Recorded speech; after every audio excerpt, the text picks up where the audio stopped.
Hello and welcome to another Spiritual Business Marketing Talk. Today I'm going to talk about the subject of customer centricity. Now, you may not have heard of customer centricity, you may think, what are you talking about? But today I'm going to make it very clear if you are a spiritual business owner, customer centricity is at the heart of everything that you do. And today I'm going to make it clear on exactly what that means and what it means to you. So stick around to find out how it's going to help you today.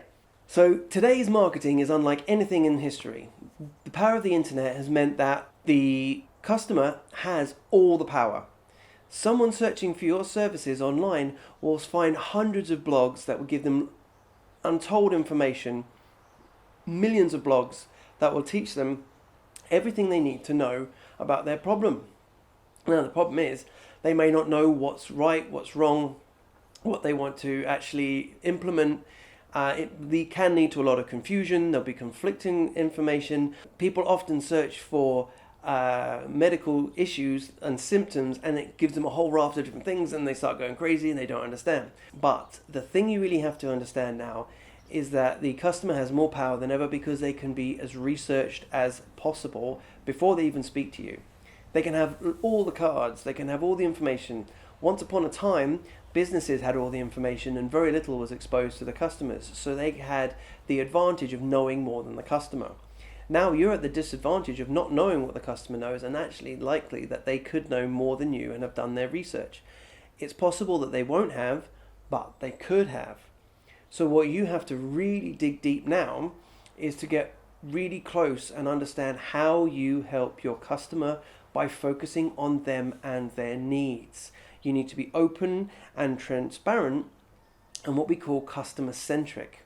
So rather than just talking about your services, talking about the features and benefits of what you offer, so rather than saying, as an example, I offer a 60-minute Reiki session where you will not only receive the healing energies of Usui Reiki for 45 minutes of that session, but you'll also be relaxed with soothing meditation music. I'll be using crystals that are related to your issues to help with accelerating your healing with your chakras. I'll be using aromatherapy.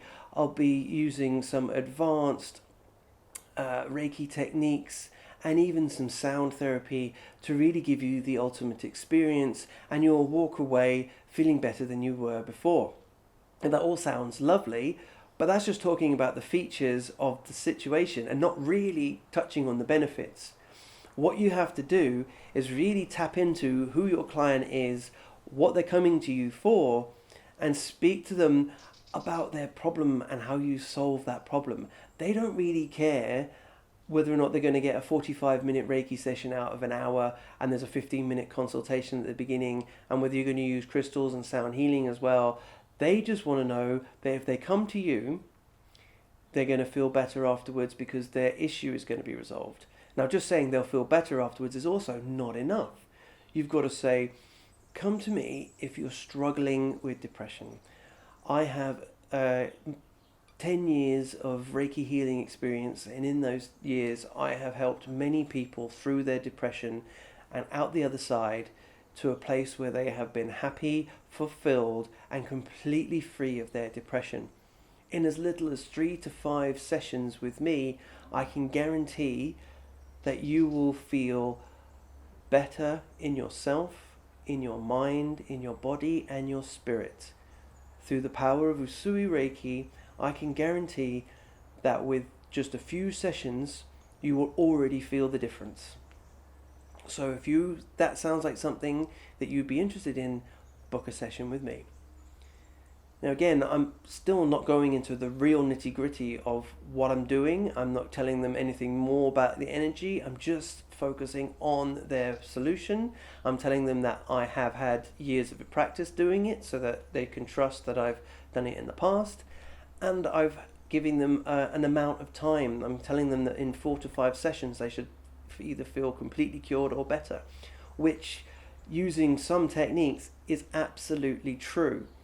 And this is the biggest thing, is that you need to realize what you are able to help these people with and what you're able to do, and give them guarantees. You might think, oh well, I can't guarantee that, but if you promise them and they truly believe it, their mind, their body, their ability to heal themselves will be activated through the energy that you give them, and they will achieve those goals. If you're 100% confident that they will achieve it, and they believe 100% in what you're telling them, then they absolutely 100% will achieve those goals. Just like my marketing students do when I teach them how to get new clients. They see 3 to 4 times the amount of clients that they already have in just a matter of weeks. And I guarantee that because I've seen it happen, I've delivered it, and I know what I'm talking about, which is why I'm talking to you today about this. So, customer centricity is really understanding your customer. Again, going back to my tutorials on the avatar, get under their skin. Understand what their core motivations are, what their real pains are, why they're coming to see you. Now, you might find you have 3 or 4 different avatars. You might have, for example, mostly the same person, but they might come to see you for slightly different things. So you might have a depression avatar, an anxiety avatar, an insomnia avatar, a phobia avatar, whatever it is, and there might be slight differences. So you might find that men come to see you more for insomnia because of stress at work than women. And women might come to see you more for anxieties. This is just an example. It may not be true for you. It may not be true for anybody. It's just an example. So what you have to think about is what are the differences in those kinds of customers, and what can you help them with? And then how do you speak to them? The way I speak to males is slightly different to how I speak to females, simply because we men are very scientifically minded. So very often they're very skeptical in what we do, especially in energy healing work, especially with crystals.